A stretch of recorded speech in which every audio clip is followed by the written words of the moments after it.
So hello everyone, good morning, welcome to class. So आज हम क्या कर रहे हैं, आज हम हमारी क्लास 9th का surface area and volume chapter चल रहा था। आज हम उसकी 13.7 स्टार्ट करेंगे।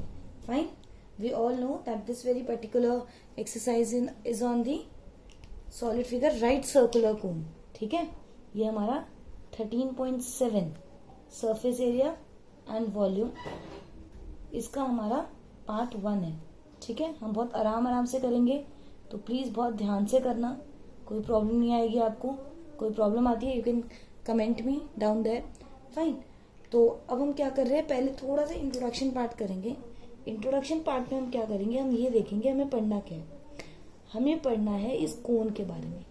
आपने ये कोन कहाँ कहाँ देखी हुई है, आपने कई जगह पे इसको कोन को देखा हुआ है। जैसे जो जोकर की कैप होती है वो इसी शेप की होती है। ठीक है, जोकर की कैप बोल दो, या फिर जो हमारी बर्थडे कैप्स होती हैं वो भी इसी शेप की होती है ना। घर में जब बर्थडे पार्टी होती है ये वाली मंगवाते हैं ना। आजकल तो फिर भी नहीं मंगवाते, पहले मंगवाते थे बहुत ज़्यादा, आजकल भी आती हैं। ठीक है, और क्या होता है हमारा फनल, फनल की यही शेप होती है। आइसक्रीम की जो सॉफ्टी वाली होती है ना, सॉफ्ट आइसक्रीम होती है, तो वो वाली जो होती है उसकी भी यही होती है, जिसको हम कोन्स बोलते भी, हम उसको कोन्स ही है। ठीक है, तो ये वाली जो शेप होती है। अब देखो ये होती क्या है, इसके अंदर क्या क्या डायमेंशंस होते हैं, क्या होते हैं इसके अंदर। एक तो होता है हमारा कर्व्ड फेस, ये वाला जो होता है वो हमारा कर्व्ड फेस होता है। जैसे अगर मैं आपको एक पेपर की हेल्प से बताऊं तो ध्यान से देखो, ये इस हिसाब से होता है कि अगर मैं एक चीज का, अगर मैं एक चीज को कोन बनाने की कोशिश करूं तो मैं उसका क्या बना सकती हूँ, एक तो उसका कर्व्ड फेस होता है और एक उसका सर्कुलर फेस होता है। ठीक है, जैसे मेरी ढंग से बन नहीं रही है ये,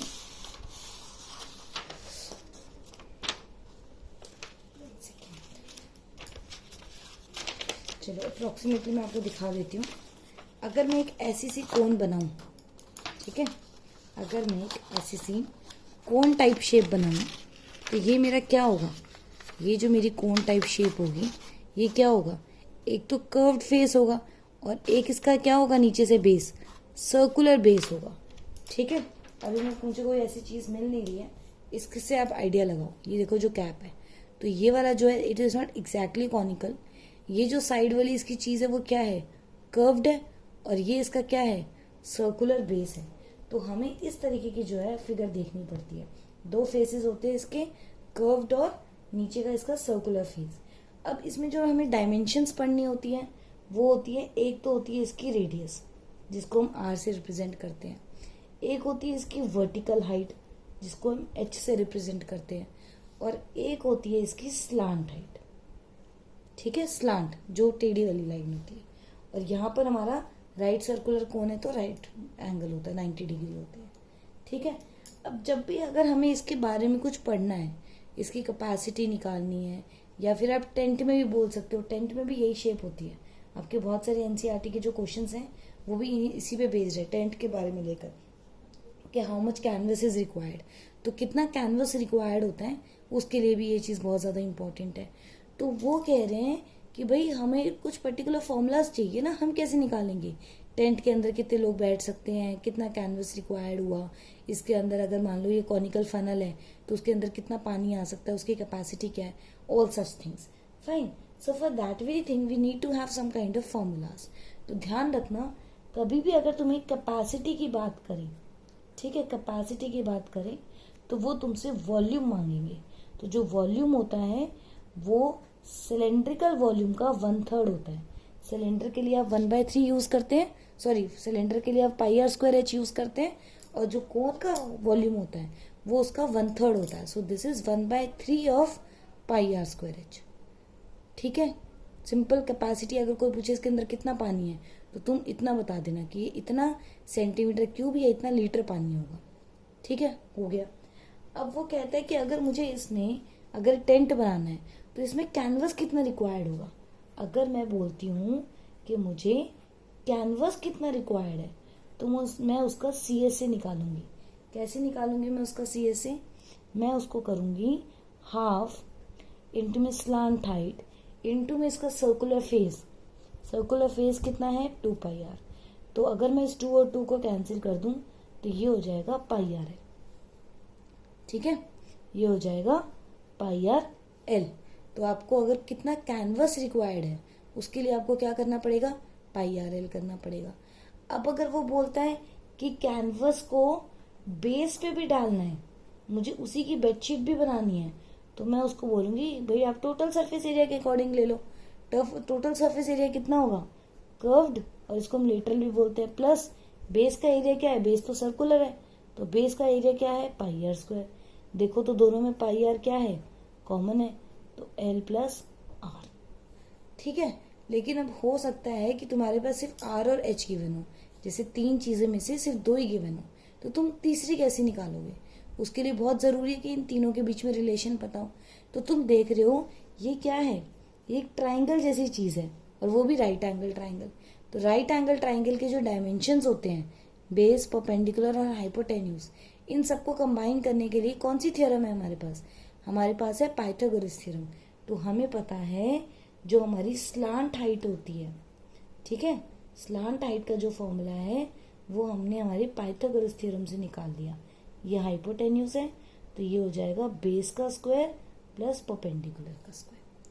ठीक है, तो पहले फॉर्मूलाज अच्छे से कर लो ताकि क्वेश्चंस करने में दिक्कत ना आए। तो अब ये हो जाएगा आराम से, कोई प्रॉब्लम तो नहीं है। चलो अब इसके क्वेश्चंस करो। जैसे अब इसका फर्स्ट क्वेश्चन ट्राई करके देखो, आराम से सबसे हो जाएगा। कैसे करोगे, जब इसका फर्स्ट क्वेश्चन ट्राई करोगे तो कैसे करोगे इस फर्स्ट क्वेश्चन को ट्राई। फर्स्ट क्वेश्चन में वो कह रहा है कि मुझे इसका वॉल्यूम निकाल के दो, ठीक है, और मैं तुम्हें आर और एच दे देता हूँ, तो ठीक है, फिर तो कोई दिक्कत ही नहीं है। वो कहता है मुझे कि आप मुझे इसका वॉल्यूम निकाल के दो, मैं आपको इसका आर और एच बता रहा हूँ। आर कितना दे रखा है उसने 6 सेंटीमीटर, और एच कितना दे रखा है 7 सेंटीमीटर। तो वॉल्यूम ऑफ कोन कैसे निकालेंगे हम, वॉल्यूम कैसे निकालेंगे, वॉल्यूम कैसे निकालेंगे इसका 1/3 of pi r square h. तो अगर मैं इसमें वैल्यू पुट करूं तो ये कितनी हो जाएगी, दिस वुड बी 1/3 22/7। आर कितना हो जाएगा 6 इंटू 6 7, 7 से 7 कैंसिल, ये 1 पे 2 पे, तो 22 into 12। So this is your 264 centimetre cube. ठीक है, सिंपल, आर और एच गिवन था, सिर्फ आपने फॉर्मूले में पुट करा और आंसर आ गया। अब जैसे इसका सेकंड पार्ट है, तो सेकंड पार्ट में भी क्या है, वही आर और एच की वैल्यू तो अलग है। आर कितना है 3.5 है, और एच कितना है 12 सेंटीमीटर है। तो कैलकुलेशन बताओ जल्दी से, वॉल्यूम क्या होगा 1/3 पाई आर स्क्वायर एच। तो अगर मैं वैल्यू पुट करूं तो कितनी होगी, जल्दी से इसका कैलकुलेशन करके दिखाऊं। तो हो जाएगा 1/3 22/7, दिस इज 3.5 3.5 एंड 12। तो पॉइंट हटाया 10, 1 पे 5 पे 1 पे 2 पे 1 पे 11 1 4, फिर दोबारा से हटा दो तो 5 के टेबल से 7 पे 2 पे 1 पे 2 पे, तो कितना आ जाएगा 11 इंटू 14। 11 इंटू 14 कितना होता है 154 सेंटीमीटर क्यूब। बस, ठीक है, बहुत सिंपल है, सिर्फ फॉर्मूला पुट करो और तुम्हारा आंसर आ जाएगा, ज्यादा कुछ सोचना ही नहीं है तुम्हें। अब देखो सेकंड क्वेश्चन में थोड़ा सा उन्होंने अलग करा। क्या अलग कर दिया, उन्होंने डायरेक्टली आर और एच देने की जगह उन्होंने एल दे दिया तुम्हें। ठीक है, कौन सा पार्ट करूं, सेकंड पार्ट करके दिखा दूं या फर्स्ट पार्ट करूं, कौन सा मुश्किल है। फर्स्ट पार्ट के थोड़े, सेकंड पार्ट तो क्लियर हो रहा है, फर्स्ट पार्ट करके दिखाती हूँ। ठीक है, सबसे पहले क्या करो, फिगर बनाओ। तो फिगर बनाई मैंने बोला ये कोन है, और ये कोन की रेडियस मुझे कितनी दे रखी है, रेडियस दे रखी है, हाँ रेडियस दे रखी है मुझे 7 सेंटीमीटर, और स्लांट हाइट कितनी दे रखी है 25 सेंटीमीटर। एच नहीं दे रखा, बट मुझे क्या पता है कि राइट एंगल ट्राइंगल होता है, पाइथागोरस थ्योरम लगती है इसमें। तो जब मैंने इसमें पाइथागोरस थ्योरम लगाई तो मैंने देखा कि मेरा जो 25 का स्क्वायर है वो एच का स्क्वायर प्लस 7 के स्क्वायर के इक्वल है। तो मैं अगर एच का स्क्वायर निकालना चाहूँ तो मैं 625 माइनस 49 कर दूं। ठीक है, ओहो सॉरी, आपको तो व्यू ब्लॉक हो रहा है। ठीक है, एच का स्क्वायर कर दूं इसको, तो ये कितना हो गया मेरे पास, ये हो गया मेरे पास, जल्दी जल्दी कैलकुलेशन करो, कितना आएगा 576, और 576 का अंडर रूट कितना होता है 24। तो ये तो हमें पहले ही पता चल गया था कि हमारे पास पाइथागोरस ट्रिपलेट होता है 24, 25 और 7। तो h कितना आ गया 24 आ गया। अब निकालना क्या है, क्वेश्चन में क्या पूछा है, वॉल्यूम, क्योंकि उसने बोला है कैपेसिटी, इसके अंदर लिक्विड कितना आ सकता है, कैपेसिटी पूछी है। तो कैपेसिटी वाले टाइम पे हम क्या निकालते हैं, वॉल्यूम निकालते हैं। वॉल्यूम का फॉर्मूला अब तक हमें याद हो चुका है, this is 1/3 pi r square H.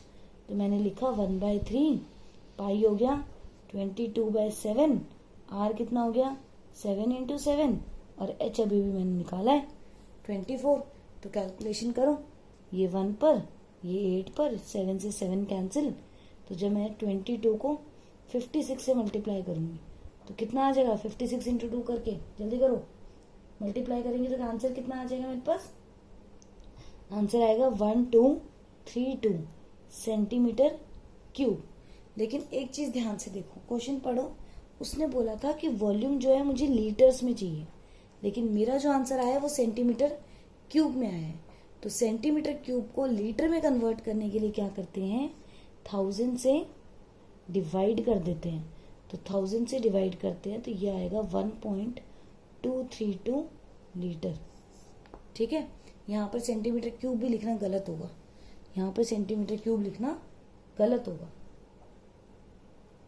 ठीक है, ये इसको यहाँ पे लिख दो सेंटीमीटर क्यूब, और यहाँ पे लीटर ही लिख दो, क्योंकि मैंने इसी स्टेप पे 1000 से डिवाइड कर दिया। ठीक है, तो बढ़िया एक्सरसाइज है ये, तो सिंपल सी है, कोई मुश्किल है ही नहीं इसमें। ठीक है, नेक्स्ट क्वेश्चन कर रहा हूँ, समझ आ रहा है सबको, चलो नेक्स्ट क्वेश्चन करते हैं। तो बहुत सिंपल है ये तो, फाइन। देखो ध्यान से देखो, हमने क्या करा है, हमने थर्ड क्वेश्चन में उसने हमें बोला कि मैं आपको हाइट और वॉल्यूम देता हूँ, आप मुझे रेडियस निकाल के दो।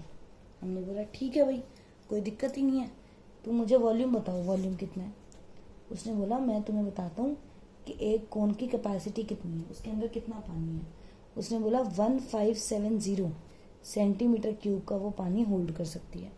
ठीक है, मैंने कहा ओके भाई, कोई दिक्कत नहीं है, हाइट बता दो, क्योंकि मुझे पता है इसका फॉर्मूला क्या होता है, 1/3 पाई आर स्क्वायर एच।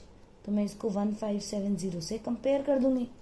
ठीक है, तो उसने बोला है एच की वैल्यू तो मैं आपको बता देता हूँ, लेकिन पाई की वैल्यू आप 3.14 से करके दिखाऊं, 22/7 से नहीं करना। मैंने कहा ठीक है 3.14 से कर देते हैं, और हाइट की वैल्यू उसने बता दी मुझे 15। तो मैंने लिखा 1570। मैंने कहा चलो कुछ नहीं होता, मैं इस आर स्क्वायर को रखूंगी यहाँ पर और बाकी सबको उठा के उधर ले जाऊंगी। तो 1570 इंटू में 3, तो 3.14 इंटू में 15, पॉइंट हट जाएगा, यहाँ पर क्या लग जाएगा 100 लग जाएगा। तो क्या करूँ मैं इसको, कैलकुलेशन पार्ट, ये 1 पर, ये 5 पर, ये 1 पर, 20 पे, 2 के टेबल से 10 पर, 157, 1 पे, 10 पे, तो ये क्या आ गया 100। अब हमें पता है कि अंडर रूट ऑफ 100 तो कितना होता है 10 सेंटीमीटर होता है। तो मैंने रेडियस कितनी निकाली, मैंने उसको बता दिया कि ये जो कोन होगा जो 15 सेंटीमीटर हाइट और इतनी कैपेसिटी होल्ड कर सकता है, उसकी जो रेडियस आएगी वो 10 सेंटीमीटर आएगी। ठीक है, तो ये कोई बहुत मुश्किल चीज़ नहीं थी, बहुत सिंपल सी चीज़ थी, आप लोग भी कर सकते हो। फाइन, तो मैं आपको मिलूंगी नेक्स्ट पार्ट में, जिसमें आपको बाकी के क्वेश्चंस करवाऊंगी। तब तक आप पहले से खुद से क्वेश्चंस ट्राई करके आओगे। ठीक है, खुद ट्राई करके आना, और फिर उसके बाद जब मैं करूंगी तो आप उसको क्रॉस चेक करोगे। Fine, so I will see you in the next part. Bye bye, take care.